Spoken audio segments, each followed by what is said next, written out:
Bridging the Generation podcast. I'm your host, Malak Arif, and today we have a legend. And I'm talking about a woman that has been known in the circuits of the clubs. We talking about the stages. I'm talking about renowned all around the world. Hits such as Don't Leave Me This Way, Any Way You Like It. I mean, this woman is a legend in the R&B game. She has a special coming up on TV One, Unsung. I'm going to let her discuss this with you guys, but it's going to be amazing. I'm talking about the one, the only Miss Thelma Houston. How you doing, Miss Houston? Thank you. I'm doing very well. Thank you. You look amazing. I have to say that. You look amazing. Thank you very much. Thank you. No doubt. Well, first of all, thank you for taking the time to bless our platform with your presence. I would like to just, start off. I want to go back to the beginning. I know I don't have all day, but with all that said, I would love to just hear you tell your story. I know you got the Unsung special, which we're gonna get into, but I would love for you to just go back to the beginning. We want to come back to the present. Come up to the present and just know a little bit more about you, Mrs. Houston. So with all that said, I gotta ask, how are you doing? Like, what's going on as far as like 2022? How you been making out? I've been doing very well, thank you. And happily, we've started with the pandemic being somewhat over. To a certain extent of the quarantine anyway. No doubt. Work has been picking up and I've been working more and getting out there doing what I love doing. No doubt. And also give me the realization of how very much I miss it when I'm not doing it. I know that's right. Yeah. And how much a part of it is in my life. Okay. To start, let's see, I was born in Mississippi. I lived there. I was born in the Delta of Mississippi, which is really the poorest part of Mississippi. And grew up there until the age of 10. Okay. And then I moved to California with my mother and my grandmother and my two sisters. And we moved to Long Beach, California, where I lived and I started my singing career. I will say my career because at the age of 3. Not that I was working and doing a gig or whatever. But that's when I started singing. And I started singing in church because the lady who was my babysitter in Mississippi played the piano for Sunday school. And so she discovered that as she was practicing her songs for the upcoming Sunday, that I could remember the words. I would know when to come in. I know when to stop. And she said, "Oh, this baby can sing." So from that, they started putting me on the programs and thing in church. And so that was my start. And of course, that continued on until, and then when I came to California, it also started, the teachers started putting me in, in programs in the glee clubs and so forth at school, and that's been it. It's the school and my teachers, and that has been a very strong base of support for me. Okay, so when and the church. So let's go back for a second, because like you said, you're originally from the South, Meridian, Mississippi. Leland, Mississippi. Oh, Lily. Okay. Leland. Now, that's near Meridian, correct? Leland is right next door to Right now, it's like Leland and then Greenville. Okay. Like that, Greenville, and it's Clarksdale, Mississippi. All that poor where the cotton picking was there. Right. That's considered like the Bible Belt area, right? That was the what? The Bible Belt. They call it the Bible Belt. Well, all of it was considered the Bible. Right. There's a lot of church, a lot of that going on. But yeah, that was along with being the Bible Belt, it was also the poorest part of Mississippi. Okay. Why did you guys move from Mississippi to Los Angeles, and what was that transition like? It was the poorest part of it. Oh, I'm sorry. And let me tell you, my mom was born, and my mother was born in 1920. Okay. And my mother's family, my mother and her stepfather and my grandmother, they were sharecroppers. Okay. And so that was very, very hard work. And also my mother was not one. She was not a, what do you call, an obedient type person with in terms of what white folks expect. Oh, I hear you. It was not that. And so my grandmother said that if we don't leave here, Gert's going to end up in Parchment Farm. Because some of these white folks are not going to like her talking to them like that. Right. And so that was, not that anybody was at our house and, right. Get married, but you know how things can happen. So anyway, we had my grandmother had a brother and a sister that were living in California, and they said, "Come here. This will be a much better life for you." And they contributed to our tickets and stuff, and sent for us, and we came out here. Now, what part of Los Angeles did you guys settle in when we lived in Long Beach? Long Beach, okay. Yeah. Just way before Snoop Dogg. Long before Snoop Dogg. Now, what was Long Beach like for Black people during during that era? When I moved here, Long Beach was a little tired community of retirees, white folks, that mostly came from the Midwest.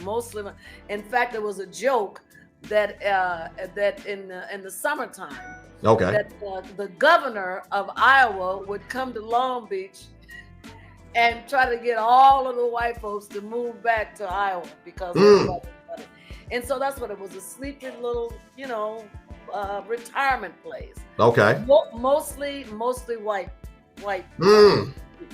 Yeah.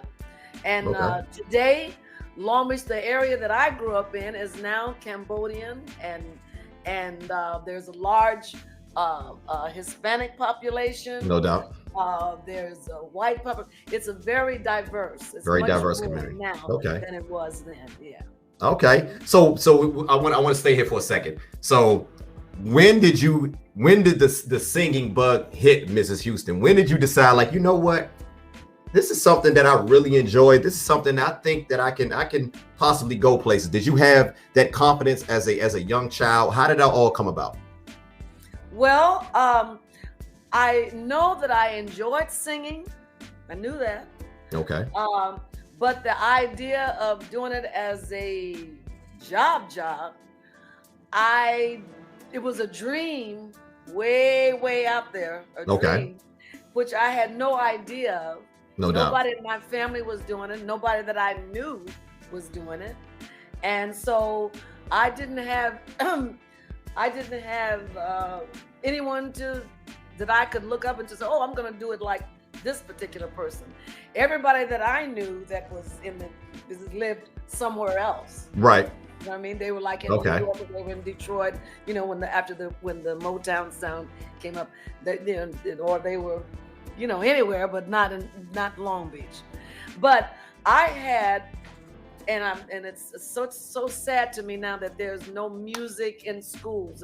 They've taken all the music out and all of the, but I had great teachers, and they took such an interest in me. And my principal in junior high school, his name was Buck Catlin. And he was the one that told me that, and I believed it. He said, if you keep your nose clean, meaning that if you stay out of trouble, and if you keep singing and he said, I think that you could make a living out of doing that. I said, Mr. Catlin, you think so? I said, really? He said, yeah. He said, you have it. You could make a living out of singing. And I said, well, if Mr. Catlin said it. So in the back of my head, I said, Mr. Catlin thinks that I could do it. And I was getting this feedback from other people. And then I was singing in the church, and then I was, and I was in the different groups, and everybody was saying, and the sisters were shouting. And so I said, well, maybe, and so, but when I decided by now, I think, I said, okay, at the age of, I guess around maybe 20, 19, 20, 20, 21, something. I said, I'm going to be a singer. They were like, have you lost your mind? You're going to be a singer? Singing what? And singing the who? Girl, I'm telling you, the older you get, seem like the more foolish you become. Anyway, but she never stopped me. And if I wanted to babysit for me when I went to practice or whatever, she said okay. And when my mother, she came to see me in a club situation. She had only seen me in the, Now let's slow down for a second. So you're in Los Angeles around this time. No, I was still in Long Beach. You was that? I consider that now. I'm from the East Coast. Now is Long Beach and isn't that kind of like the same area? It's not the same. It's not. It's about 30 miles, and it's like and you would think it, but it's not the same. Okay, so I can't say somebody. I'll put it like this. Now there's more of a line of of continual, you know what I mean? Because you have like Snoop Dogg and you have right. And so there's it's more of a, but back then Long Beach was Long Beach, and LA was LA, Compton, long, it was a lot of okay. Yeah. So can I say the Los Angeles area, metropolitan area? Right. So around this time you're living in Long Beach, which is in the Los Angeles metropolitan area. Now, what was the music scene like that during that time? And who were some of your earliest influences? Well, my earliest influence was Mahalia Jackson. Okay. And because that's in Mississippi, that's who my grandmother listened to the gospel stations all the time, right? Mm-hmm. So Mahalia Jackson. And when I came to when we moved to Long Beach, my aunt who had left home from Mississippi and had joined the WAC. Okay. And she traveled around in the States, and I don't think she never went out of the country. But she traveled around in the States. So she introduced me to Dinah Washington. That was her favorite singer, right? Okay. So she would have me listen to Dinah Washington and Dakota Staten and people like that. So those are my influences from her. And then I had the Caravan Singers, who was a gospel group. Okay. That was my influence from when I was singing with the Art Reynolds Singers, right? We were singing gospel. So when the Art Reynolds Singers got their when the Art Reynolds Singers got when we got our first recording contract. Then we and then I got mine as they offered me a solo deal. And so that's when I started to get a little bit, more confident. Yeah. But still, I was like, that's what I was used to doing. I was, rocking back and forth. Right. Don't be doing like the young people now singing gospel. They do everything except I haven't seen nobody twerking yet doing it. They do everything, you know what I mean? So because it's there. They wasn't twerking back then, though, was they, Miss Houston? But I understand is they're bringing more people in. It's like so that's how you no meet doubt them where they are. Okay. But at the time when I was coming up, there was a big separation between. You could clap your hands. And you can move from side to side. But that's pretty much it. It wasn't too much else that you were doing when you sit the gospel. So when my mother came to see me in a nightclub, and she saw me doing a little bit more than that, she was like, then that's when she became my biggest fan. And if it had not been for my mother helping taking care of my 2 children, because now I have 2 kids, I wouldn't have been able to have the career that I had. Okay, let's go back. Let's stop right there, because you had your first child at the age of 17, if 18. I'm not mistaken. 18. 18. I apologize. 18 years old. Yeah. Now, talk about that a little bit. What was that like? You're pivoting in your life, and you're chasing this career, but you also have a child. So talk a little bit about that. And I was married. And you was married. So what was all of that like? Being so young. Well, here's the thing.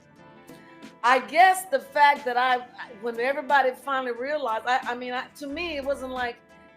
It was like everybody knew that this is what I wanted to do. Everybody knew that I could sing. Everybody in my community, everybody knew that they got to be singing at this church and singing this by this person's wedding, and this sister's funeral, and this sister's baptism, and this, this church, St. John, St. this one, St. that, all around. But then when you say there's going to be a career, then that is like, what are you talking about, right? Yeah. So what was your tell me again? I was just asking, like, what was that like? Having a young child, having a husband, and also chasing this musical career. I'm sorry, this is the point I was going to make. It was at that point that I realized that I didn't have the support from my husband. Okay. Even though he was young, we were both young. We both married very young. Now, was he into music as well? What was his career? Into music. Okay. And he didn't think that, didn't take me serious.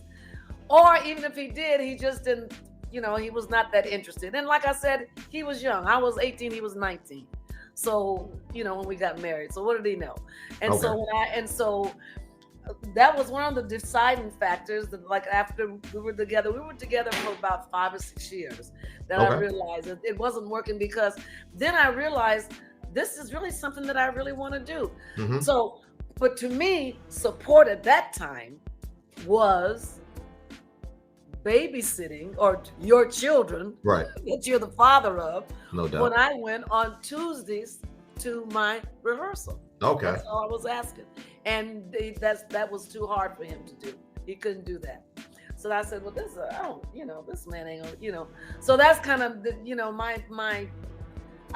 I felt like I wasn't being supported at all in what I wanted to do. And then like I said, we were too young to So we separated amicably.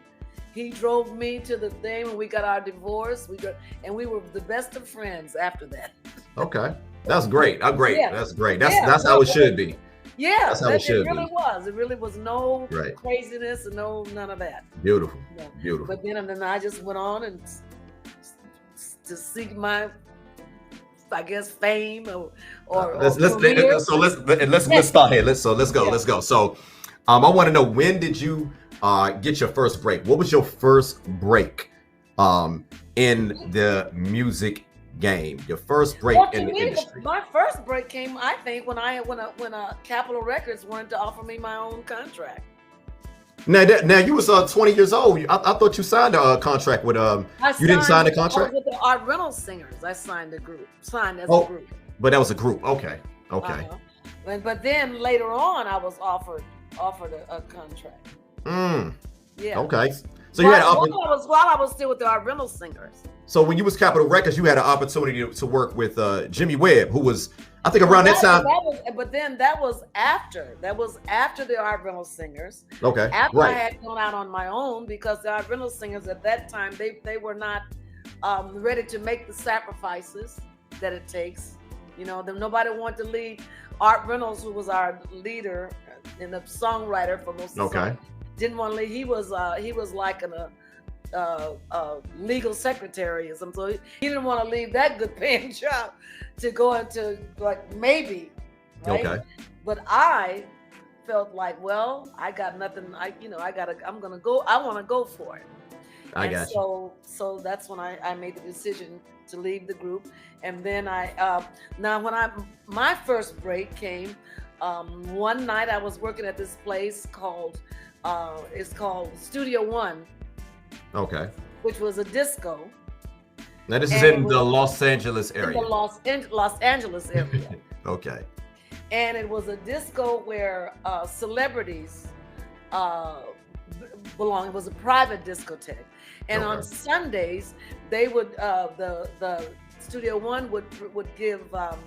Now, Thelma, I gotta slow down for a second, Miss Houston. Were they calling these discotheques back then? Yeah, they were. That's all I wanted to ask. Yeah, discotheques. Oh, okay. I thought that came later. I was born in '81, so I didn't know that they were. I'm just trying to teach you. I got it. I understand. They were called discotheques. Okay. All right. Uh-huh. And so it was, like I said, it was a private, like people like Sammy Davis Jr. belonged to it. Yeah. Movie stars, I can't name everybody, but it was high-end movie stars belonged. Okay. And so they would have these showcases as entertainment for the members that would come in on a Sunday. And so I was performing at one of these showcases. And in the audience that night was Mark Gordon, who was the manager of the Fifth Dimension. And he was also the manager of Al Wilson. And Al Wilson was his artist that he was bringing in that night. Okay. To be showcased. And I was there. And so he came backstage and wanted to know if I was serious about the business and gave me his card and told me to give him a call. And I did, and here I am. Now, around that time, Jimmy... And he's the one that put me with Jimmy Webb. There we go. That's what I was about to get to. He already had a connection with Jimmy Webb because of the Fifth Dimension. However, Mark Gordon had previously been, before he became a manager, he was a producer on Motown label. Okay. And so he knew Jimmy as a songwriter. Okay. So that was that connection there. Now, before you released your first album on Capitol Records, I believe, right? No, my first album, my solo album, Sun Shower, was released on ABC Dunhill. Oh, ABC Dust. Okay. And now ABC Dunhill with the Four Tops and all of them was Three Dog Night, Steppenwolf, Mamas and the Papas. Okay. That was on there. And me. Now, so Rick, because I know later on they end up having, the Four Tops, the Dramatics, groups like that. But did they have any other no, we're not on the African American groups around that time? No. So it's safe to say you was one of the first black artists. On ABC. Right. ABC branch of it, they had B.B. King. Okay. B.B. King was on ABC. Wasn't oh my goodness. Oh man. It's gonna come to me later. But yeah, it's safe to say that you were one of the first black acts on ABC. ABC Dunhill label. Yeah. I was first on that one, Dunhill. Okay. So talk about that first album. What was it like working with Jimmy King and putting Jimmy Webb? I'm sorry. What was it like working with Jimmy Webb and putting together that your debut album? It was wonderful. It was wonderful, and I would for a new artist, it was probably the best possible thing that could happen, because you're having songs that are written with you in mind. Right. You get to pick if you like it or not. Okay. You when you choose the song, Jimmy would say, okay, this is the melody, this is how the song goes, but you do with it what you want. So he gave me all kinds of freedom and choice, and he let me we would rehearse with, and when I would go into the studio, when they would cut the track, Jimmy would want me there, and he would want me to sing along with the musicians as they were cutting the track, because they would be something that I might do would inspire them to play something, or they might play something which would inspire me to sing something a little different. So we had that exchange going. And so I thought that's the way, this is my first album, and this was, my first solo album. So this is the way I thought that it was all the time. Well, after I left Sun Shower, unfortunately, we left the label because didn't have a hit on the label. And they felt that a lot of money had been spent on making the album and blah, blah, blah, blah, blah. And we don't know what to do with it, so forth. So anyway, I left that label and went to Motown. Well, I'm thinking, okay, I'm in Motown. So we're saying we can, I'm thinking they're going to find a producer who's going to write me some songs and stuff. Wasn't like that. Motown was about hit singles, hits. They were about hits. And you would go in that studio and you would record, and you would work with this producer, you work with that producer, or that one. And if there was a janitor that happened to be working, to make ends meet, but he was really a songwriter, and he came up with something that they thought could be a hit, you could be working with him. Now, who are some of these janitors that became songwriters?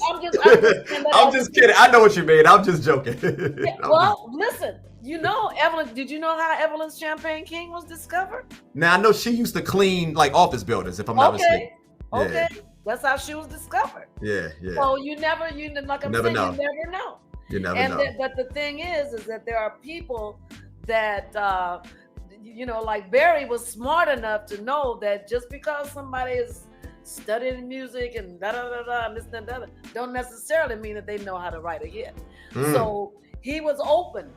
Right. And the people at Motown were open. If you had an idea and it could be, and so for the artist, you better be trying to know how to get along with everybody, because you never knew who you might be working with. So your debut, debut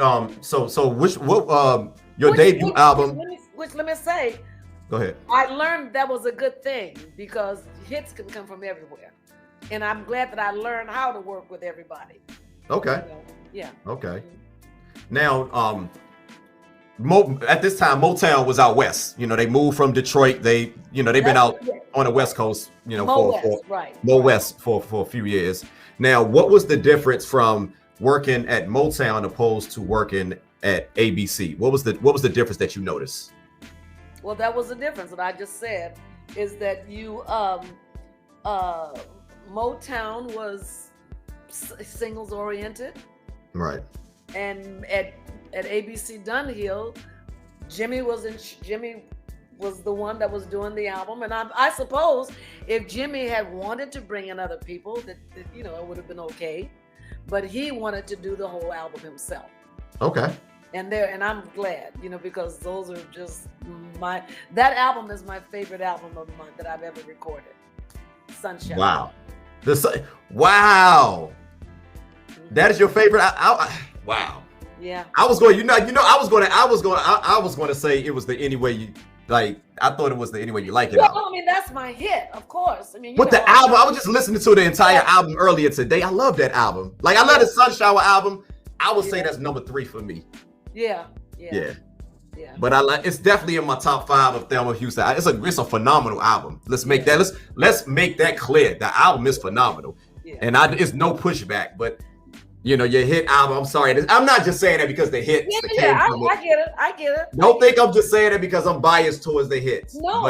I just and I even wrote Tony Jones, and I even wrote Any Way You Like. We wrote the title song for Any Way You Like It. Okay. But it's just, that Sun Shower album, and it's something about, perhaps because maybe it was my first album or what, but I don't know. It's just the songs, and I don't know, and the arrangements and everything went together, and it was it was a thing, Beautiful. Not great album. I would suggest anybody who's a huge fan of R&B soul to check out the Sun Shower album by Miss Thelma Houston. It's an amazing body of work, along with the rest of her catalog. So I want to switch gears for a second. I want to move forward. So let's go to let's move to 1976, and you're working with Hal Davis, if I'm not mistaken. Right. Now talk about, because Hal Davis is one of the most underrated songwriters / producers in music history. There's not a lot written about him. There's a lot of people who do not know who this guy is, But if you don't mind, give us a little backstory on Hal Davis. Now, you work with other producers, songwriters, but I want to focus on Hal Davis. But I work with Hal more than anybody else. Right. So give us a little backstory on Hal Davis. First of all, go ahead. At one time, Hal Davis was a performer himself. Hal Davis was a great singer. See, I didn't know that. And Hal Davis, did not know that. And Hal Davis at one time was managed by Mark Gordon. Wow. Okay. So Hal, in my opinion, first of all, Hal was the first producer at Motown that I worked with. Okay. And we worked all the time. It was just almost like we would work on holidays, we would work like whatever. We just, we liked being in the studio.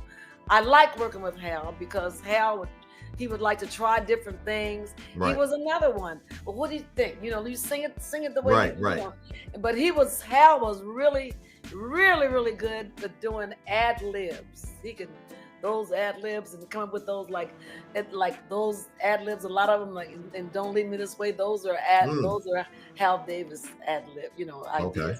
And he'd give me an idea. He says, okay, well, what about this? And then he would let me go with it. And I could change it around, but he is really great with that and producing too, and the sounds and I'm trying to think, what was the name of it? We would make a drink. He would make a drink, and we'd be in the studio, and he'd mix up these wine and something else. We call it Motown slush, and we drink that Motown slush. And we'd be in that. You can still remember that, huh? Huh? I said you can still remember that drink, huh? Yeah, it was. I mean, Hal Davis. He was a lot of fun, and And Hal Davis also. He liked style. He liked you to be. He liked women. Fashion. And he had several girlfriends. And he said, "Oh, now what you think?" I mean, I'm gonna get that for my girl. You see something he want to get for this girlfriend. Yeah, he was something. Hal Davis was something, but he could do those hits, boy. And he had hits on those Jackson 5. Yeah. When I think of Hal Davis was the bomb. And when Suzanne is the one that found Don't Leave Me This Way by Harold Melvin. Right? Okay. Uh-huh. And so when she heard it, she wanted me to listen to it and see if I liked it, because she said it was great as a song for a guy singing it to a girl, but she thought it would be even better and even more interesting with a woman singing it to a guy. And then she got Hal Davis to cut the track, and Hal cut it to be a disco hit. And I didn't know. I at the time I was going out dancing with my friends and stuff all the time. Right. On Thursday nights. Okay. With all my friends, my hairdresser friends, my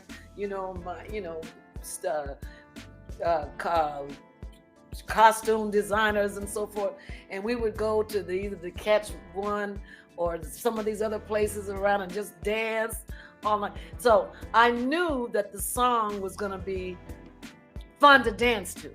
Okay. And I knew because of the way that it kind of build up. Yeah. It kind of draws you out. Yeah. And then you can pull, and then it kind of builds. The build up.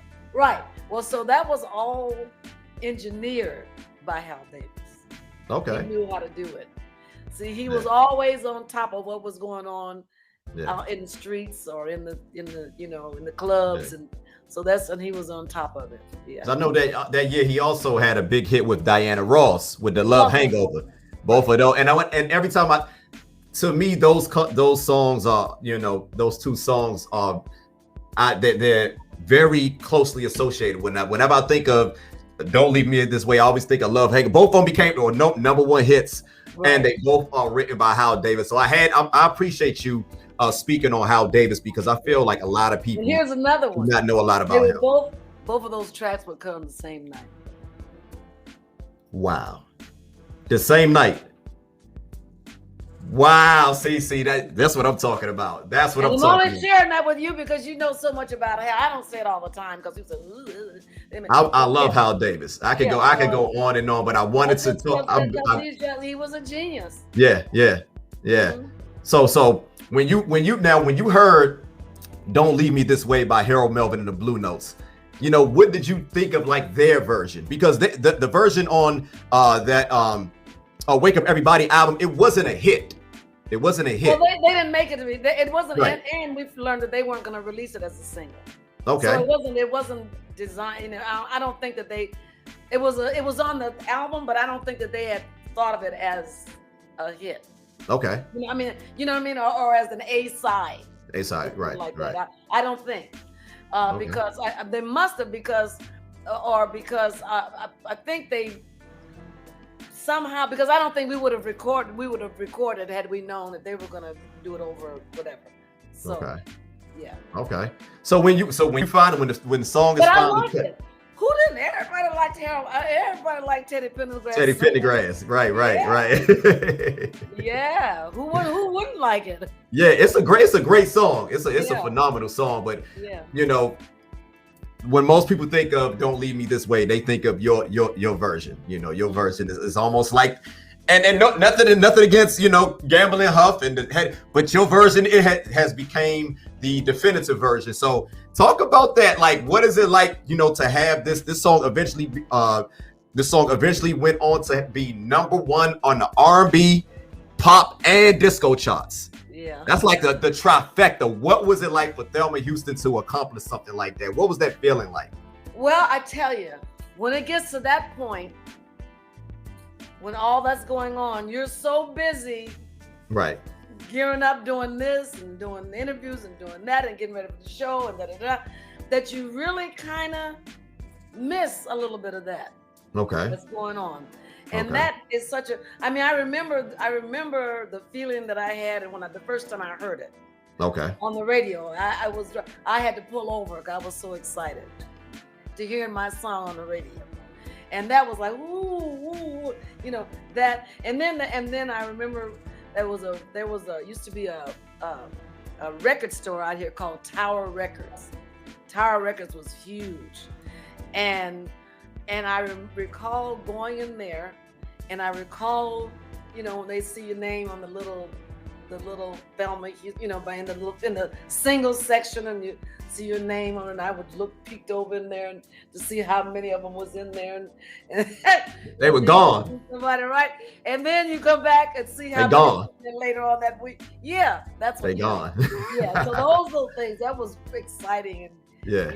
But then once it started that like that, it happened so fast, and before you know it, that part you're on to the next one. Okay, what are you gonna do next? So you know what I mean? So So now, like I said, so you released that album that song was on the Any Way You Like It album, which also the title track would end up becoming a hit as well, and which I love. That's one of my favorite Thelma Houston songs like ever. I love that. So I think that song is a very, very underrated song. Like Any Way You Like It. I love it. I love that song. I love that album, the title track. So what was it like? Now that you got this, the album is finished, it's been released. When you think back to that album, to that time period, what are some of your most memorable moments of that era?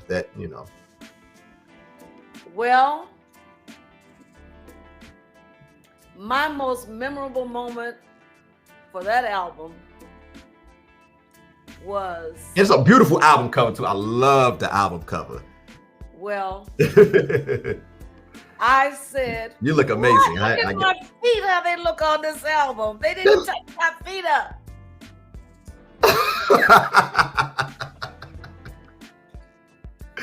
You look amazing, Miss Houston. I think you did a little hard on yourself. Do you have the album? Yes. When you get the album, look down at the feet and you'll see what I'm talking about. I've been looking at the album for 20 plus years. I think it looks great. You never looked at the feet. You know what? You got me there. I don't think I looked that closely at the feet. I don't. Look at the feet. Because I was barefooted. Yeah, you barefoot, and I love that outfit that you have on. Correct that color on that thing. Look at them feet. They look. Oh, look at them. That's what I was thinking. Okay. Now that song ended up you know, it was like it received a Grammy nomination And a Grammy Award. And a Grammy Award for Best R&B Vocal Performance. Now it says you didn't attend the Grammy. Now what was the reason behind that? Well, I had been nominated before. Okay. For R&B, for a song called "You've Been Doing Wrong for So Long." Ooh, that's another one. I love that one right there. And we recorded that in Muscle Shoals. Yeah, that's Alabama. Yeah, and but it didn't win. But of course, I was up against Aretha Franklin, and she won.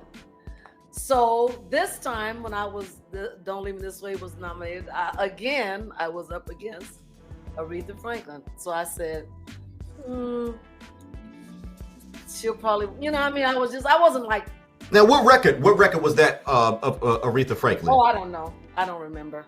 Okay. But she was up, and I think Okay. Donna Summer. I mean, it was Dinah. It was several people, a lot of people. Right. So I didn't think that so I said, well, nah, I just won't go. Okay. And sure enough, I won, which is one of the things that I really regret, that I did not attend. Because tell the audience, tell the reason, tell them why. Because I was at home cleaning my kitchen floor. No. See, what I wanted to, you was Motown's first Grammy-winning female. That was Motown's first Grammy-winning female record. Exactly. You was the first artist with Motown, the first female artist to win a Grammy. Right. So but if you look up, but if you go on, tell your listeners, if they go on and Google who was up that year. Okay. And you'll see why I didn't go. Yeah, I'm gonna check. I'm gonna Google it. I'm gonna take a look. I gotta take a look. And I no.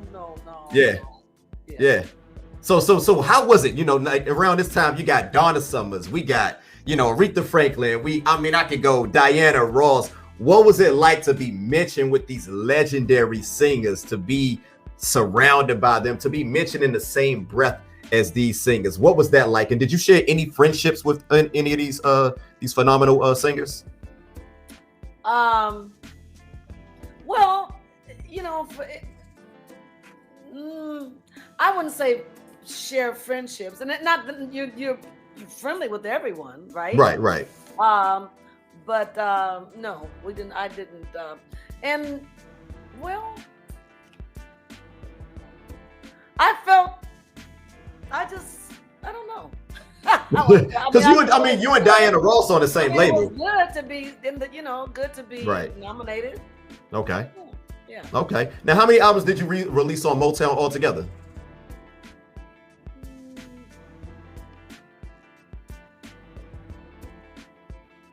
Maybe 4. Okay.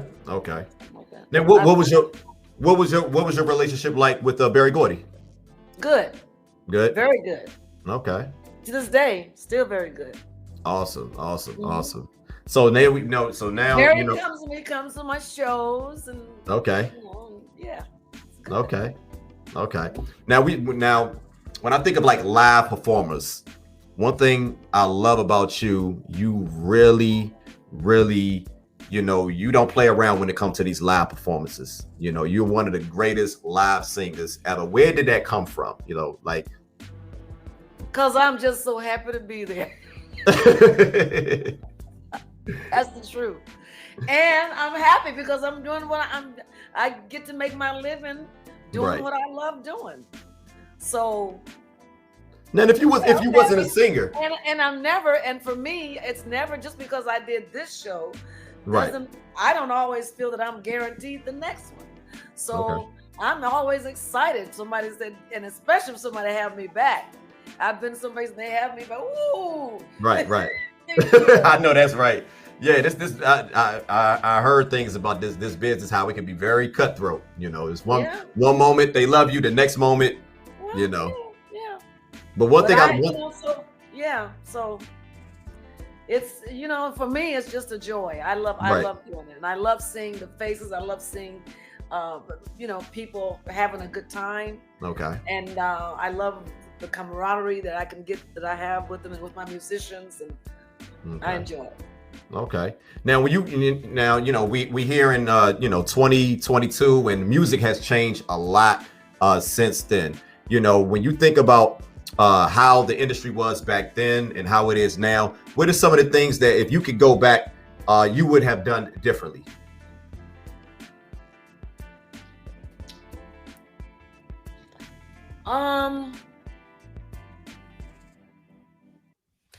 I don't know what I would have done different. I like my journey. Okay. Yeah. The only thing that I would have done differently is I would have paid more attention to the business side of it. Okay. I would have done that differently. But as far as my journey, the way I came about it, I like it. Now, today, what's different about it is that young people, there's so many different avenues, outlets, so many ways to get into it. You get on your social media and do whatever it is that you can do to get people following you, and you can, what's your take on that? Stuff. You can do this, do that. So it's very different. However, for me, I'm glad that I had the time to mine was almost learn as I go. Right? I didn't have performing art classes and this and that and the other to tell you to do this and that. Right. I worked with some good people. There was the first gentleman that I ever worked with in terms of staging my show. His name was Carl O'Vear. And Carl he used to be with a group called the Delta Rhythm Boys, which would have been like the Temptations of their time. Okay. And they were like singers in the 30s and 40s. Right. So he was the first person that I worked with in order to tell me how to do my show. Start here and walk there and talk to here and do this, and I had an opportunity to learn that in smaller venues, right? And so I had an opportunity, to learn how to get my act together and make mistakes. But if you make a mistake, it's not in front of the world. Right. It's not, the cameras are not all on you, and you next thing you know, you're on social media, and if your wig fell off your head, if you fall off the stage, or if you say something wrong, or like the world knows about it. Right. And so you have it's an opportunity to grow and to learn. And that's, right now everything is instant. Yeah, it's instant, and you go on these shows like the America's Got Talent, say, or The Voice, or some of those, and you have these huge audiences of millions and millions of people looking, but you do one song, you prepare one song, you go out and you do that one song, and and then hopefully you move on to the next week. And you prepare one other song, you know what I mean? So it's not, you don't have an opportunity to do like a show or to do, everything is right there. And then and then say you win, right? Then you go out, well, you better have that act together, because now you don't have the studio people that were your friends. That was there behind. Talk about it. Well, you don't. You out there on your own. I know, that's right. Do you feel like they kind of hurt a lot of artists today, not having the chops to back their wax like they used to say back in the day, like so you feel like I tell you, because everybody wasn't always perfect. That's what when they start, everybody has to learn, everybody has to grow, You have that gift, but then you give them the gift, but you got to learn how to use it. You got to learn how to develop it. You got to learn how to sing the right way, so that when so that you're not wrecking your voice. You're not, it's a lot of stuff that's involved in it. Okay. And so, and you just, if you don't have that opportunity, then I think it kind of limits you. Now you said, I heard you just say, you was when as, throughout your career, it was kind of like you learning on the go. But you know, a lot of but when I think of Motown, I remember watching like the Temptations movie, and I've seen different documentaries. You know, Motown, when they was in Hitsville, they had like autistic development. So did they get rid of that once they moved out west, or how did they? By the time when they moved out west, and that's when I joined the label. Yeah. I had enough of doing it, you know, because you know, we're talking now since the 70s, 68, 65 of doing it, that I knew how to. Yeah, you didn't need it. You didn't need it. Yeah. Not that part of it. Right. Yeah. But go ahead. I'm sorry. You know, but there are other things, you know, but you know, because I also, when I started out, I didn't want to wear any shoes. So I started, you know, I didn't wear business. So that was your idea as far as the album cover. That was your idea. Well, yeah. I mean, when I first started, if you look, I did Ed Sullivan show, and if you look at it, I saw it. I was watching that on YouTube yesterday. Did you see? Yeah. Did you see I didn't have no shoes on? You didn't have no shoes on. No. Right. Yeah. Well, that's the way I used to perform. No shoes. Yeah. Because I felt like I might fall. So I mean, it wasn't even any real. It was and they some of you, nope, I don't want, nope. So when I got to Motown, here I am. They signed me. I wasn't wearing the shoes. And so they say this the singer. Hey y'all, this the singer that don't wear no shoes, y'all. She in the building. But nobody said to me, "Nah, you put this." They didn't say that. So they kind of let me come into my own. Yeah. Well, I started feeling comfortable, and you know, it started when that kind of thing. But no, they were pretty easy going with me. I would say. I know that's right. Now you also had an opportunity to work with Jimmy Jam and Terry Lewis when you was on RCA, if I'm not mistaken. MCA. Why do I get MCA and RCA? To this day, I still get them mixed up. RCA too. I still get them mixed up for some reason. Yeah. Now, what was it like working with the legendary Jimmy Jam and Terry Lewis? What was that like? It was great working with them. You know. And I don't know how much more, but I gotta do another thing in a little bit. Oh yeah, we about to get ready to wrap it up. But no, I just want to, before we get out of here, you got the TV One Unsung special coming out. Right, on Sunday. Let's talk about. Let's get into it. It's about to debut the 20th of this month. Right. So how did you feel when you got the phone call to be a part of this historic this club of just phenomenal artists? What was that like?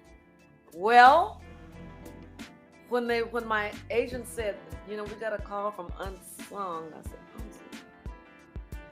And then I started thinking, oh Lord, because in my head, I'm thinking, Unsung, what does Unsung mean? What does that mean? Oh no. No. That's how I did at first. But then okay, I see what you're saying. Yeah. But then right. what it is the people that they thought had achieved greatness and and had not achieved the notoriety that they felt that they deserved. Exactly. Right. And that's so then I said, all right, and we can work with that. Okay. Yeah. So also excited. Yeah. And it's not like you come in and they you come in and they shoot you and you're done in an hour. No. They take their time. We work weeks. We did footage, shot me down in Long Beach, where my house that I grew up in, and they shot me and this one and shot me there and shot there. No. I said, oh Lord, are we doing a movie? I can't wait to see it. I can't either. I'm very excited to see see my sisters and my kids and stuff. No doubt. Yeah. Well, I'm not going. Like I said, I don't know what my kids. I don't know what they said. I know they asked them. Right. But I'm anxious to see what they. I mean, you have seen the final touch though, right? After Not the final. No. You haven't seen it yet? No, I saw but not the final. Whoa! So the premiere is going to be your first time actually watching it. My first time too. Yeah. You're gonna be watching it along with everybody else. Yes, along with everybody else. No doubt, no doubt. So again, what else do you have going on? Like I said, you got the Unsung special coming out. You got any shows coming up? Where can we go to see you? Social media, things of that nature. You can go on my website. Okay. And you can see, I know that I have a date. Hey, man, hold on, Miss Houston. You gotta shout that website out. You gotta let people know where they go. All right, well, it's ThelmaHouston.com. It's Thelma, it's every, Okay. Website, my everything is Thelma Houston. Twitter, all across social media. Got you. Social media. I got you. But I know that I'm going to be in Epcot in Orlando. Oh, Disney World. Yeah. And that's going to be maybe, I believe it's either April or May. Okay, that's coming up. Okay. And then I'm trying to think of dates, and then I'm sure, and I know I'm going to have some Pride things that I'm going to be doing this year. Okay. That's my fans. No doubt. Yeah. Okay. Well, look, Miss Houston, thank you for stopping by. I want to be like, what are some of the things that you into outside of music? Before we go, what are you into outside of music? We want to know that. What do I do outside? Yeah, what are you into outside of music before we get out of here? Well, I like to exercise. Okay. I train. I do training. Okay. I like to hike. I like reading. I hang out a lot with my family. No doubt. I have 4 grandchildren. I have 2 great grandkids. I do a lot of family stuff. I enjoy writing, and I'm writing my memoirs now. Awesome. Well, look, it's been an honor having you here on the platform. You look like you want to say something else. Go ahead, Miss Houston. I like to cook, and I like to I refinish furniture and things like that. Okay. You know how to put that lacquer on them chairs and them. Yes. You know how to do all of that. Yeah. I know that's right. Right. Well, look, it's been an honor having you on the Bridging the Generation podcast. I'm Malak Arif. We got the lovely, the talented, the legendary Thelma Houston. You got anything else you want to say before we get out of here, Miss Houston? I just want to say thank you for having me. I enjoyed talking to you. No doubt. Tune in, everyone, and see me without blue hair. There we go. We got the one, the only Thelma Houston. Y'all tune into the Unsung special this Sunday, the 20th. The 20th of March. The 20th of March. Don't miss it, Miss Thelma Houston. Check your and see what time it comes on in your area. There you go. Thank you so much, Miss Houston. I know you got a lot of stuff going on right now. Take care and enjoy the rest of your evening. Thank you so much. All right. Good evening. Bye-bye. All right.